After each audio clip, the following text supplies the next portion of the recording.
CID তদন্ত করছে জাল সিগনেচার বা ফেক সিগনেচারের কাণ্ডে। তাতে যারা যারা সংশ্লিষ্ট থাকবেন তাদেরকে সিআইডি ডাকছে। এর আগে অভিষেক বন্দ্যোপাধ্যায়কে ডেকেছেন, তার সাথে এবার অভিষেক বন্দ্যোপাধ্যায়ের সাথে কুণাল ঘোষকেও ডেকেছে।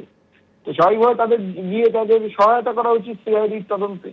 এবং তো তৃণমূলের ভেতর থেকে তো এই দাবি উঠেছে, তৃণমূলের বিধায়করাই বলছেন যে আমাদের সই যদি জালি ভাবে বা ফেক ভাবে যদি কেউ করে থাকে তাহলে করে অবশ্যই তার বিরুদ্ধে যেন তার উপযুক্ত ব্যবস্থা পুলিশ নেয়। রাজস্বী, একই দিনে দুজনকে তলব, অর্থাৎ একদিকে অভিষেক বন্দ্যোপাধ্যায়, অন্যদিকে কুণাল ঘোষকে, অর্থাৎ একই দিনে দুজনকে তলব। তাহলে কি তাদের দুজনকেই মুখোমুখি বসিয়ে যে জিজ্ঞাসাবাদের সম্ভাবনা সেটা জোরালো হলো রাজস্বী?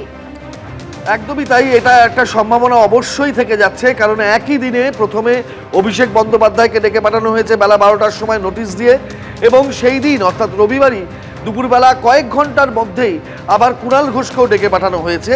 এবং যে তথ্যে অসঙ্গতি বা বয়ানে মিলছে না, এই অমিলের জায়গাগুলোকে নির্দিষ্টভাবে চিহ্নিত করছে সিআইডি, এবং নির্দিষ্টভাবে চিহ্নিত করা জায়গাগুলো সম্পর্কে আরও একবার অভিষেক বন্দ্যোপাধ্যায়কে রবিবার দুপুরে জিজ্ঞাসাবাদ করা হবে।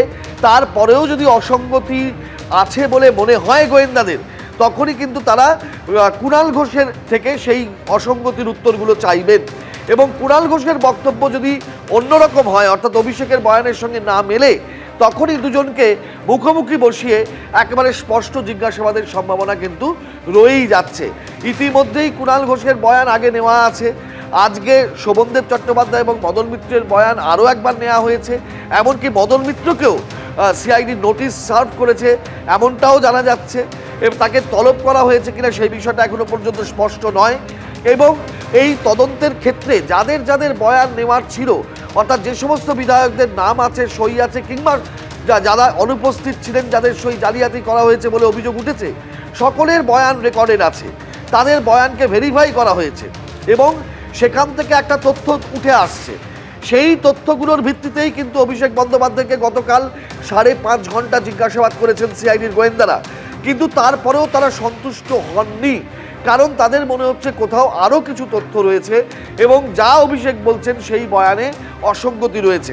সেই কারণেই তাকে দ্বিতীয়বার নোটিশ পাঠিয়ে রবিবার দিন দুপুরবেলা যেতে বলা হয়েছে ভবানী ভবনে, আরও একবার এক দফা জিজ্ঞাসাবাদের মুখোমুখি হওয়ার জন্য। এবং একই সঙ্গে কুণাল ঘোষকেও সেদিন ডেকে পাঠানো হলো নোটিশ দিয়ে।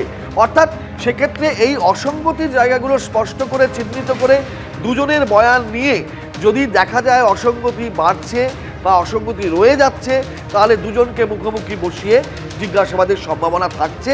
কারণ সিআইডির গোয়েন্দারা চাইছেন এটা দ্রুত কিনারায় পৌঁছতে, যে কি হয়েছিল আদতে এবং কেন হয়েছিল, কাদের মাধ্যমে এই জালিয়াতি হয়েছে। এবিপি আনন্দ, এগিয়ে থাকে, এগিয়ে রাখে।